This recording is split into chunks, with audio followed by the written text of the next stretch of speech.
Okay, so in previous videos, if you've watched the earlier micro videos, we've talked about a number of different things, right? We've talked about the production possibility frontier, we've talked about circular flow, we've talked about economic systems, we've talked about opportunity costs, we've talked about a bunch of different stuff.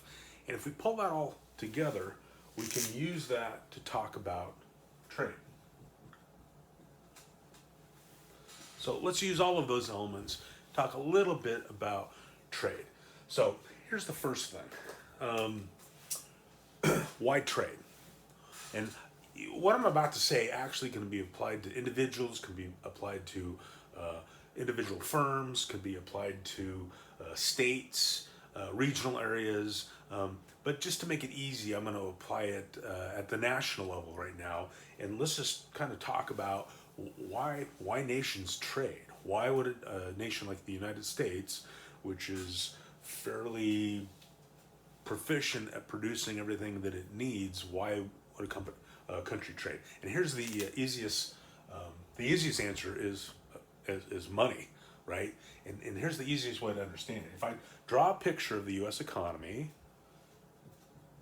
there's my firm, government, household.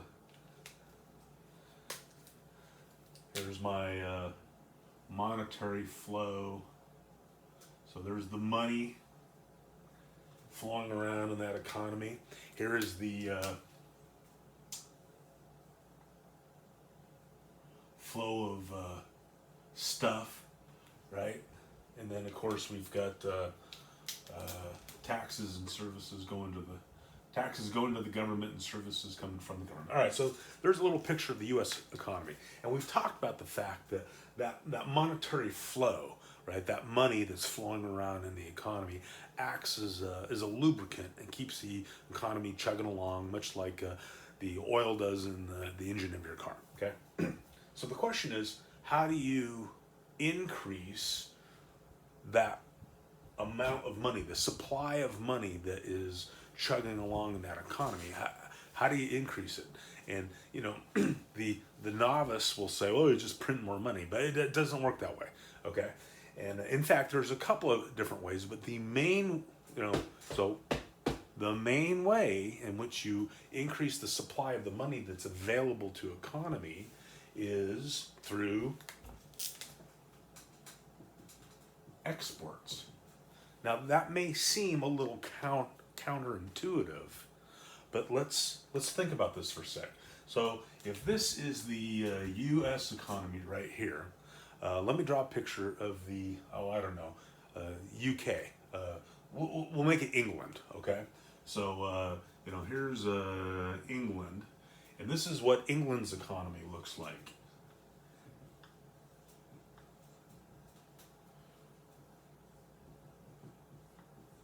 And you're going to say, well, Mr. Dixon, that's the same picture. Yeah, it is. Exactly. Right? They have a very similar economic system to us, and the behavior of their individual citizens in society in the face of scarcity is almost identical. So their economy looks the same way. But let's understand now how we increase the supply of money through exports. So what is an export? Okay? So an export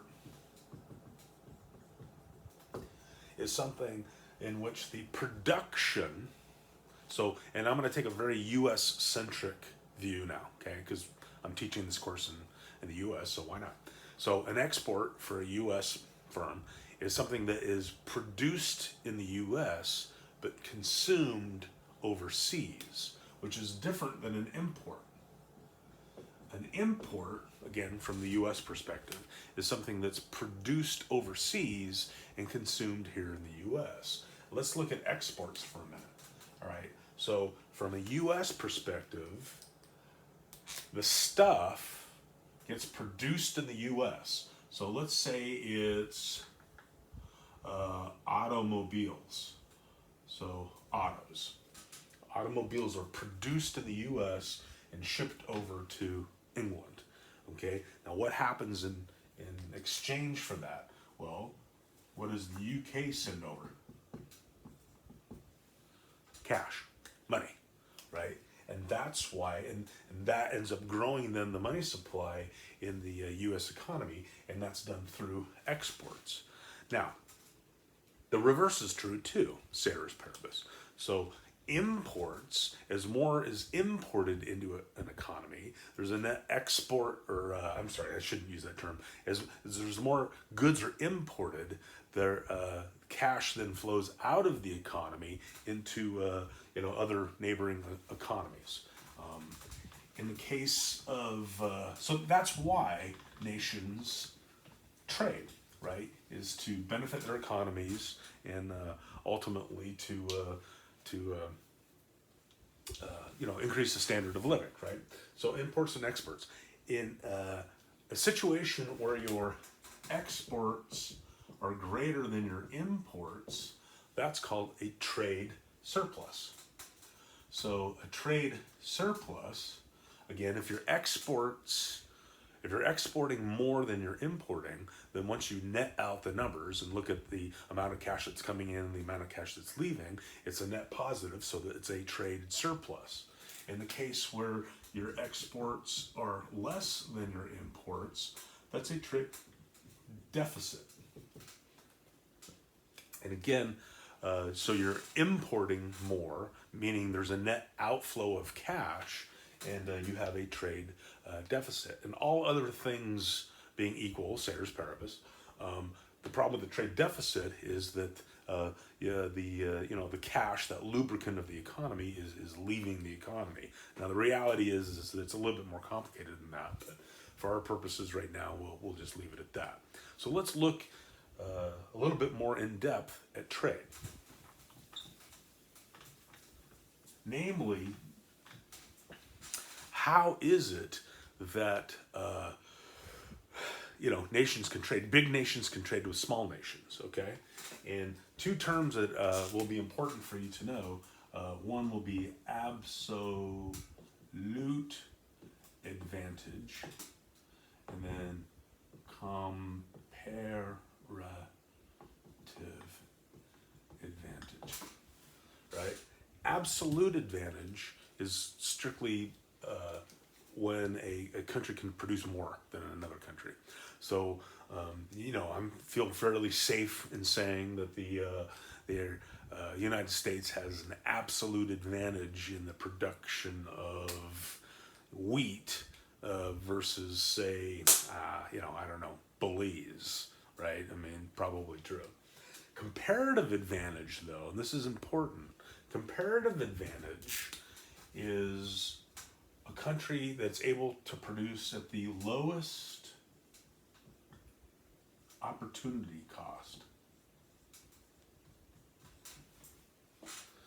And a good example of comparative advantage is, if we take a look at, states, right? Who has the comparative advantage? Who has the lowest opportunity cost?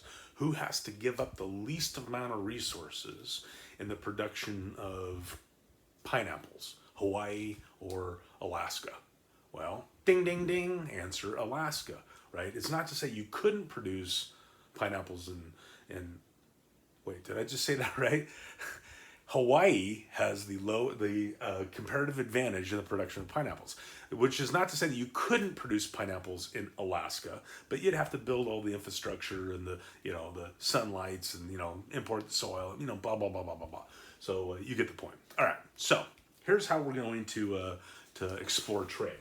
Let's take a look at two countries. Okay. Let's take a look at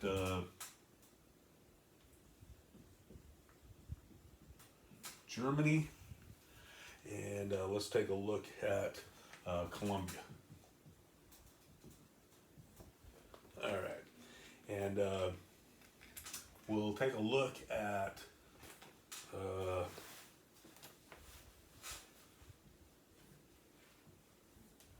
the production of cars versus coffee.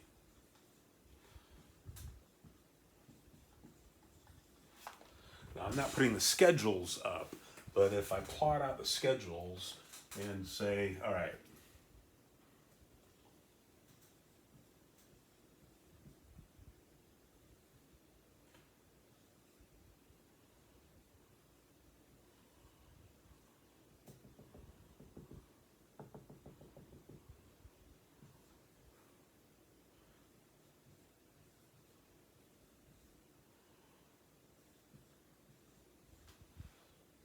All right, so in Germany, right, if Germany devotes all of their resource to the production of cars, they can produce 90 units of cars. If they take all of that, the resources, and produce coffee, they can produce 30 units of coffee. What about Colombia? Well, we'll say in the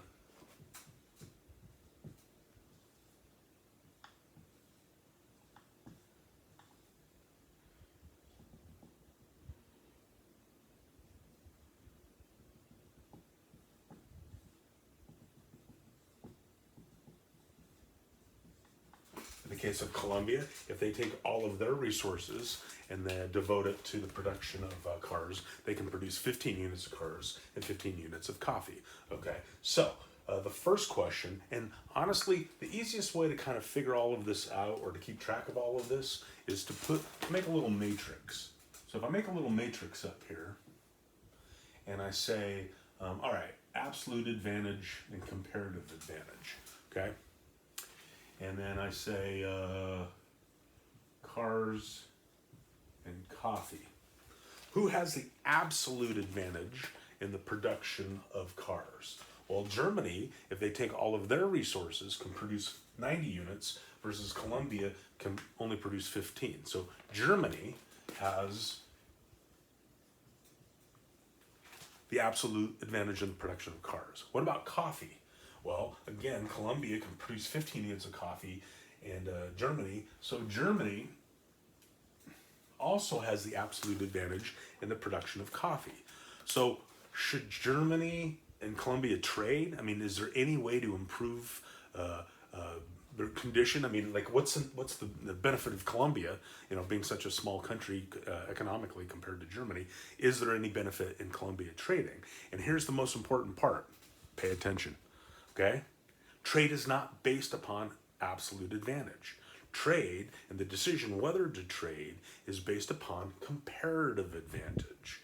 So that's what we look at, all right? So I'm going to stop the video now, and then we'll come back and we'll look at the comparative advantage that Germany and Colombia have when it comes to the production of cars and coffee.